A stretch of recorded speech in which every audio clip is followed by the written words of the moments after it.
नमस्कार दोस्तों, आप देख रहे हैं वीके न्यूज और मेरा नाम है शेखर द्विवेदी। दोस्तों, खबर कर्नाटक से। क्या कर्नाटक से भी जाएगी बीजेपी सरकार? क्या महाराष्ट्र की ही तरह होगा कर्नाटक का हाल? दोस्तों, देश में कई राज्यों में उतरते भगवा रंग की वजह से अब ये सवाल खड़ा होने लगा है। महाराष्ट्र में जो हुआ वो तो आपको पता ही है, लेकिन उससे पहले मध्य प्रदेश, छत्तीसगढ़, राजस्थान से तो बीजेपी की सरकार गई ही, तो हरियाणा तक में भी जाने में कोई कसर नहीं बची। ऐसे में फीके पड़ते भगवा की वजह से आज कर्नाटक में येदियुरप्पा सरकार यानी कि बीजेपी सरकार की एक और अग्नि परीक्षा है। कर्नाटक में आज 15 विधानसभा सीटों पर उपचुनाव के लिए वोटिंग जारी है।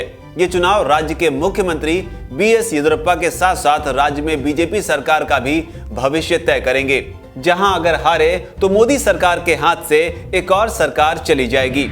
हालांकि दोस्तों, राजनीतिक दलों को उपचुनाव में कम मतदान होने की संभावना है, लेकिन उधर सरकार के सत्ता में बने रहने का गणित क्या कहता है वो भी जान लीजिए। दरअसल यहां विधानसभा में सीटों की संख्या 225 है, जिसमें स्पीकर भी शामिल है और अब इन्हीं में से 15 सीटों पर उपचुनाव हो रहे हैं, जिसमें से भाजपा को कम से कम 6 सीटें जीतनी ही होंगी।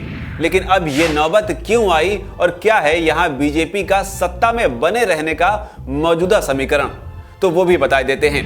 दरअसल ये उपचुनाव 17 विधायकों को अयोग्य करार देने के बाद जो सीटें खाली हुई थी उन्हें ही भरने के लिए किए जा रहे हैं। जो विधायक अयोग्य करार दिए गए हैं, इनमें कांग्रेस और जेडीएस के बागी नेता शामिल थे। इनकी बगावत के चलते ही जुलाई में एचडी कुमारस्वामी वाली कांग्रेस जेडीएस सरकार गिर गई थी और तब भाजपा के सत्ता में आने का रास्ता साफ हो गया था।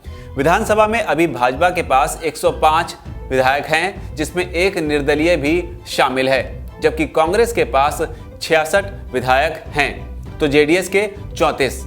बसपा का भी एक विधायक है। इसके अलावा एक मनोनीत विधायक और स्पीकर हैं। और अब भाजपा ने अयोग्य करार दिए गए इन 13 विधायकों को अपना उम्मीदवार बनाया है। सुप्रीम कोर्ट से चुनाव लड़ने की परमिशन मिलने के बाद ये सभी विधायक भाजपा में शामिल हो गए थे। ऐसे में आज हो रहे चुनाव न सिर्फ कर्नाटक में भाजपा का भविष्य तय करेंगे, बल्कि मौजूदा हालात में बीजेपी को लेकर देश का मिजाज भी सेट कर देंगे, क्योंकि बीजेपी पहले ही कई राज्यों में सरकार गंवा चुकी है। ऐसे में कर्नाटक पर भी सबकी नजर रहेगी कि अब यहां क्या होगा, खास तौर पर महाराष्ट्र में मचे घमासान के बाद। बहरहाल दोस्तों, आपका क्या कहना है नीचे आकर कमेंट सेक्शन में अपनी बात लिखें। अगर आपको हमारी ये रिपोर्ट पसंद आई हो तो इसे लाइक करें, शेयर करें।